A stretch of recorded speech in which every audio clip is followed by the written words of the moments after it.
ایمان لائے گا، نبی کی وفات کے بعد نبی کے جانشین اور خلیفہ بھی بنے گا۔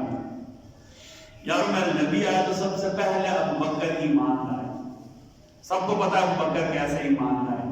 ابو بکر نے، ہم کہتے ہیں نا فلاں فلاں کی ہستی میں فنا ہو گیا ہے، اپنا آپ بھول گیا ہے اور اپنے آپ کو کسی کی ہستی میں فنا ہو گیا ہے۔ شاعرانہ اصطلاح ہوتی ہے نا، یہ شاعری کا موقع کوئی نہیں ہے۔ ابو بکر ایسے تھے جنہوں نے حقیقت میں اپنے آپ کو نبی کریم صلی اللہ علیہ وسلم کی محبت میں فنا کر لیا تھا، اپنے آپ کو ختم کر لیا تھا۔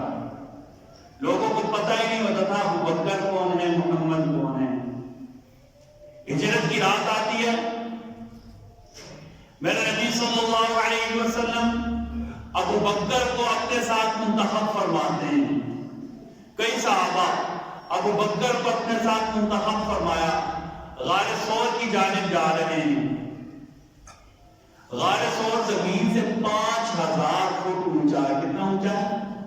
5000 فٹ۔ غار حرا 2500 فٹ ہے۔ جن لوگوں نے دیکھا ہے ان کو پتا ہے مشکل راستہ ابھی اتنا مشکل ہے، اس وقت کتنا مشکل ہوگا۔ آئے آئے ابو بکر سے دم بھائیو، ابو بکر کو کون پہنچ سکتا ہے؟ کس کی جرأت ہے ابو بکر کو پہنچ جائے؟ ابو بکر نے دیکھا کہ میرے نبی کے پاؤں زخمی ہونے کا خطرہ ہے۔ ابو بکر نے میرے نبی کو اپنے کندھوں پر بٹھا دیا۔ بھائیو ہم کہتے ہیں بڑی شرف کی بات ہے، نبی کے کندھے پر جو بیٹھتے ہیں بڑی عزت کی بات ہے، اور پوری نبوت جس کے کندھوں پر بیٹھے اس کا کیا مقام ہوگا بھائیو۔ ابو بکر نے میرے نبی کو اپنے کندھے پر بٹھایا اور غار ثور تک لے گئے۔ کہا یا رسول اللہ پہلے آپ نے اندر نہیں جانا، اندر کوئی موذی جانور نہ ہو، اندر کوئی موذی جانور نہ ہو۔ ابو بکر نے سارا غار صاف کیا، ابو بکر نے سارا غار صاف کیا۔ میرے نبی آرام کرنا چاہتے تھے۔ اللہ اکبر۔ ایک مرتبہ میرے نبی نے ابو بکر سے پوچھا، ابو بکر آپ کی خواہش کیا ہے؟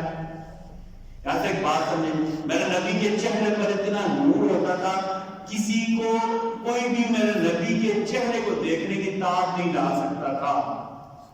میرے نبی کے چہرے کی طرف کوئی بھی نہیں دیکھ سکتا تھا۔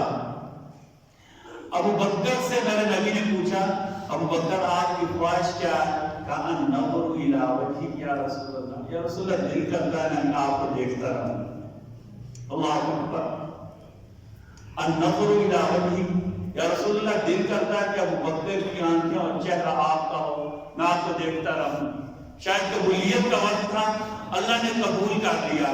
بھائیو ہم کہتے ہیں دنیا دیکھنا بڑی عجب کی بات ہے۔ میرے نبی کو جنہوں نے ایک سیکنڈ کے لیے بھی دیکھا، ساری کائنات ان کے قدموں میں رکھے تب بھی اس کو نہیں پہنچ سکتے، لیکن ابو بکر کے کیا کہنے، اللہ نے ایسا موقع دیا، ابو بکر ایسے دو زانو ہو کر بیٹھے، میرے نبی نے سر رکھا، ابو بکر جی بھر کر دیکھ رہے ہیں۔ 3 دن 3 راتیں دیکھتے رہے۔ اس لیے عمر کہا کرتے تھے نا کہ ابو بکر میری ساری زندگی کی نیکیاں لے لو، ہجرت کو ایک رات مجھے دے دو۔ آیا ہے ہماری کتابوں میں لکھا ہوا، ابو بکر بالکل ہلتے نہیں تھے کہ میرے نبی کی آرام میں خلل نہ آئے۔ کالے ناگ نے ابو بکر کو ڈسنا شروع کر دیا، ایک سوراخ رہ گیا تھا، ابو بکر نے اپنی ایڑی رکھی۔ ناگ ہمیشہ ابو بکر کو ڈستا ہے، کالا ہمیشہ ابو بکر کی طرف لپکتا ہے، کالے کے نزدیک ابو بکر کا مقام نہیں ہے، شاید کالے کو بھی ابو بکر کے مقام کا پتہ ہوتا۔ کالے ناگ نے ابو بکر کو ڈسنا شروع کر دیا، ابو بکر برداشت کرتے رہے۔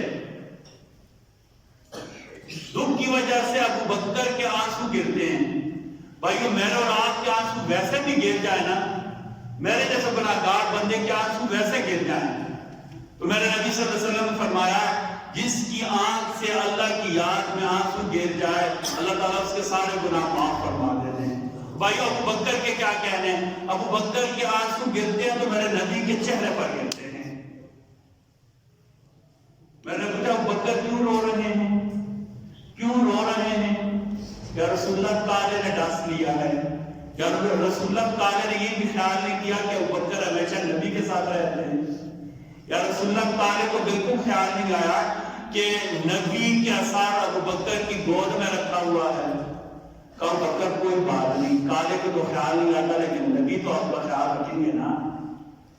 کالے کو تو آپ کے مقام کا نہیں پتا لیکن نبی کو آپ کو پتا ہے۔ میں نے نبی صلی اللہ علیہ وسلم نے اپنا لعاب دہن اٹھایا، ابو بکر کے جہاں صاحب نے کاٹا تھا وہاں لگا دیا۔ ہمارے علماء نے ایک عجیب بات لکھی، کہا کیونکہ سانپ کا زہر سارے جسم میں پھیل گیا تھا، پاؤں سے شروع ہوا تھا آنکھوں تک گیا تھا، اس لیے آنسو نکلے تھے۔ میرے نبی نے جب اپنا لعاب مبارک لگایا تو زہر کے پیچھے پیچھے ابو بکر کے سارے جسم میں میرے نبی کے ابو بکر کے خون کے ساتھ میرے نبی کا تھوک مبارک بھی توڑتا چلا گیا۔ تو بھائی وہ اندازہ کرے نا، ابو بکر کے جسم میں تو اپنے خون کے ساتھ نبی کا تھوک بھی شامل تھا، ابو بکر کے لیے سے بڑا مقام اور کیا ہوگا؟ اللہ اکبر۔ اور یار یہ سب کو پتا ہے